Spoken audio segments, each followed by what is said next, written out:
सामान्य ज्ञान से संबंधित जानकारी के लिए सब्सक्राइब करें हमारा चैनल। आओ जीके सीखें। आज हम रामायण से ऐसे लाइफ लेसन्स के बारे में बात करने वाले हैं जो आपकी लाइफ के हर एरिया को पूरी तरह से बदल देंगे और आप अपनी जिंदगी में बहुत आगे जा पाएंगे। इसमें हम बात करेंगे ऐसे 14 लाइफ लेसन्स के बारे में जो बताएंगे सक्सेस के प्रिंसिपल्स क्या हैं, एक खुशहाल जिंदगी कैसे बिताई जाए और कुछ बहुत जरूरी मैनेजमेंट लेसन्स के बारे में। हमारे घर में बड़े बुजुर्ग रामायण को बहुत ही पवित्र तो मानते ही हैं, साथ ही उसकी सीख को अपने और बच्चों के जीवन में उतारने की कोशिश करते हैं।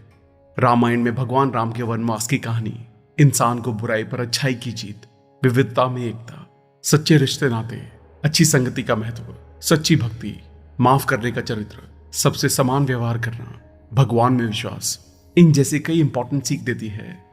मगर रामायण सिर्फ एक कहानी नहीं है, बल्कि प्राचीन काल के ऋषि मुनियों द्वारा धर्म और कर्म का पालन करने के महत्व को समझाने के लिए यूज किया जाने वाले एक एजुकेशनल मीडियम भी है। रामायण के बहुत से लेसन्स को मैनेजमेंट इंस्टीट्यूट्स में भी पढ़ाया जाता है। तो चलिए फिर इन सभी को एक एक करके समझते हैं। आई होप आपने चैनल को सब्सक्राइब कर ही दिया होगा। अगर नहीं किया है तो इमीडिएटली कर दें और वीडियो को भी इमीडिएटली लाइक कर दें। Success principles. जिस समय रावण मरने की अवस्था में था, उस समय भगवान श्री राम ने लक्ष्मण से कहा कि संसार से नीति, राजनीति और शक्ति का महान पंडित विदा ले रहा है। तुम उसके पास जाओ और उससे जीवन की कुछ ऐसी शिक्षा ले लो जो कोई और नहीं दे सकता। श्री राम की बात मानकर लक्ष्मण मरने की अवस्था में पड़े रावण के सिर के नजदीक जाकर खड़े हो गए।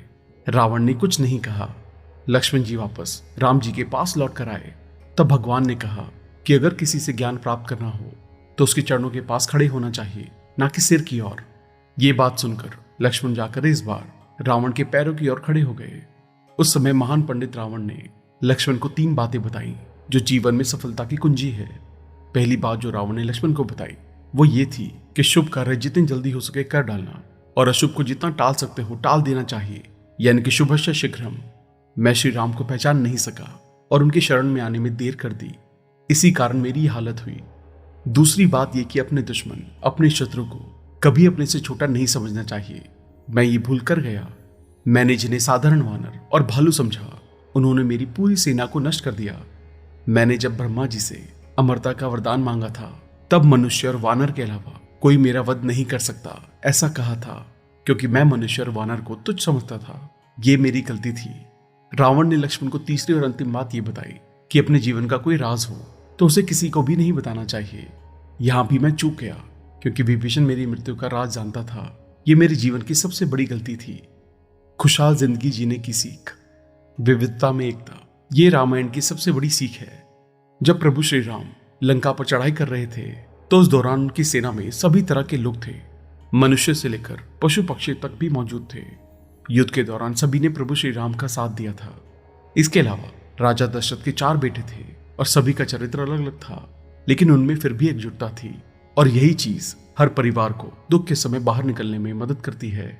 प्रभु श्री राम के पास भाइयों का प्रेम था। इस प्रेम में लालच, गुस्सा या विश्वासघात के लिए थोड़ी भी जगह नहीं थी। लक्ष्मण 14 साल तक अपने बड़े भाई प्रभु श्री राम के साथ वनवास काटते रहे। वहीं दूसरी तरफ भरत ने राजगद्दी के मौके को अपने भाई के लिए ठुकरा दिया।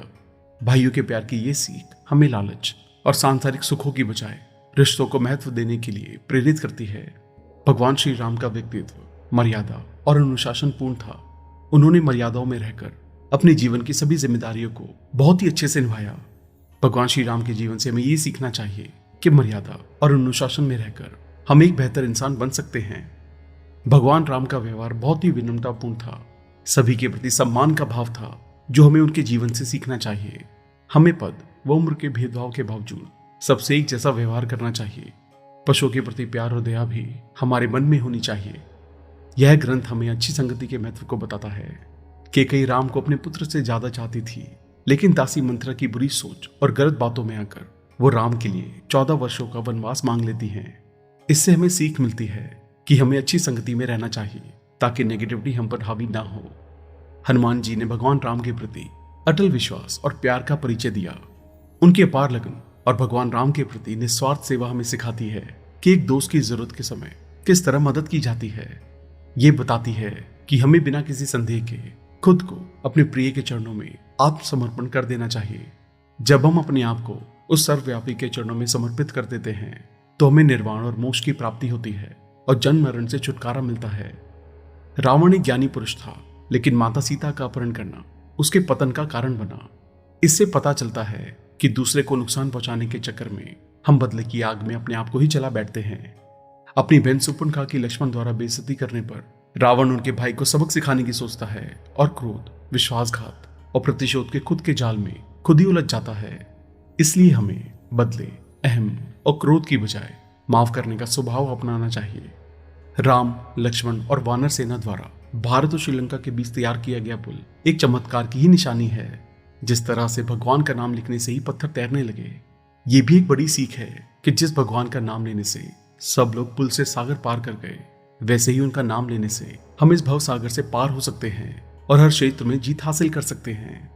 Management lessons. देवी सीता की खोज में हनुमान जी का लंका जाना रामायण का वो किस्सा है जिसमें मैनेजमेंट के प्रिंसिपल्स का उपयोग साफ साफ दिखाई देता है। हनुमान जी का उद्देश्य लंका जाकर देवी सीता तक श्री राम जी का संदेश पहुंचाना था। जब इस बात की पुष्टि हो गई थी कि देवी सीता लंका में ही है, तब जामवंत जी ने बजरंगबली को उनकी ताकत और शक्तियों का एहसास करा के लंका जाने के लिए प्रेरित किया। जामवंत जी का हनुमान जी को प्रेरित करना एक अच्छे मैनेजर का सबसे अच्छा उदाहरण है, जो अपने कलीग्स का इंट्रोडक्शन उनके पोटेंशियल से कराता है, फिर उनकी एबिलिटी के अकॉर्डिंग कामों को करने में उनकी मदद करता है। लंका पहुंचकर सबसे पहले हनुमान जी ने वहां की सिचुएशन को पूरा एनालाइज किया। उन्होंने लंका की ताकत और कमजोरियों का पता लगाया। रावण के इलाके में उनके ऊपर कई तरह के खतरे थे, तो कई अवसर भी थे। हनुमान जी ने अपनी बुद्धि और कुशलता से सब कुछ समझा और उसके बाद कुछ किया। ताकत, कमजोरी, अवसर और खतरा, यानी कि स्वॉट, strength, weakness, opportunities and threat, इन सब का आकलन आज की मैनेजमेंट का सबसे जरूरी हिस्सा है। सबसे पहले लक्ष्य का या जो काम दिया गया है उसको समझना जरूरी है। फिर इसके लिए मानसिक रूप से तैयार होना और उसके लिए सही प्लान बनाना है। उसके बाद अपने कंपटीशन की ताकत और कमजोरियों का पता लगाना जरूरी है और उससे जुड़े खतरों और अवसरों को पहचानना चाहिए। रामायण में सुग्रीव को काफी वेल प्लान तरीके से काम करते दिखाया गया है। रामायण के अनुसार सुग्रीव बेस्ट मैनेजरियल क्वालिटीज के धनी थे। रामायण में सुग्रीव और बाली के युद्ध में उनकी जीत एक सफल मैनेजर होने की निशानी है। सुग्रीव की कुशलता को देखते ही भगवान राम ने इस युद्ध में उनकी योजना के अनुसार ही काम किया था। अगर सुग्रीव एक अनस्किल्ड मैनेजर होते तो शायद अंगद उनके सबसे बड़े दुश्मनों में से एक होते, लेकिन बाली पुत्र अंगद उनके साथ थे। कहा जाता है कि बिजनेस अच्छे रिलेशनशिप से चलता है। एक सफल मैनेजर वही होता है जिसके अपने सभी एम्प्लॉइज और क्लाइंट्स के साथ अच्छे रिलेशंस होते हैं, और एक सफल मैनेजर ही अपनी कंपनी के लिए अच्छा काम करता है।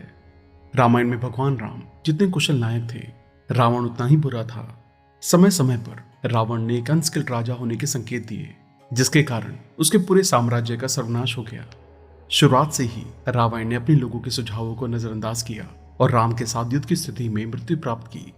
एक अच्छा मैनेजर वो होता है जो अपने दुश्मनों से भी अपना काम निकलवा सकता है, क्योंकि वो अपने साथ काम करने वाले लोगों के सुझावों को भी सुनता है और अमल करता है, खास तौर पर जब कंपनी को उनकी सबसे ज्यादा जरूरत होती है। लेकिन ये रावण का मिसमैनेजमेंट ही था जिसकी वजह से उनकी सेना का सबसे बुद्धिमान और कुशल सेनापति विभीषण बीच युद्ध में उनको छोड़कर भगवान राम से जा मिला। लंका में माता सीता को खोजने के बाद हनुमान जी ने अपनी इच्छा अनुसार रावण की सोने की लंका को जलाकर राख कर दिया था। मगर भगवान राम हनुमान जी के इस डिसीजन से काफी दुखी थे, जिसके बाद हनुमान जी ने किसी भी तरह के डिसीजन लेने बंद कर दिए। हनुमान जी के डिसीजन लेने की क्षमता को सुधारने के लिए राम जी को खुद को पूरे सिनेरियो से हटाना पड़ा। युद्ध के दौरान रावण भगवान राम और लक्ष्मण का अपहरण करके पाताल लोक ले गया, लेकिन हनुमान जी के पास ही उनको बचाने की बौद्धिक और शारीरिक शक्ति थी। हनुमान जी ही राम लक्ष्मण को दुष्ट रावण के चुंगल से बचाकर लाए और हनुमान जी को अपनी शक्तियों का एहसास हुआ और वो एक सफल नायक बन पाए। ठीक इसी तरह कॉर्पोरेट वर्ल्ड में भी एक लीडर के सामने ऐसा वक्त आता है जब उसको अपने जैसे कई दूसरे लीडर्स तैयार करने होते हैं। इसमें सबसे बड़ा काम होता है अपने आसपास काम करने वालों की अच्छे और सफल डिसीजन लेने के लिए प्रेरित करना, ताकि आगे चलकर वो भी एक अच्छे मैनेजर बन पाए। थैंक यू दोस्तों, आई होप ये वीडियो आपको पसंद आई होगी।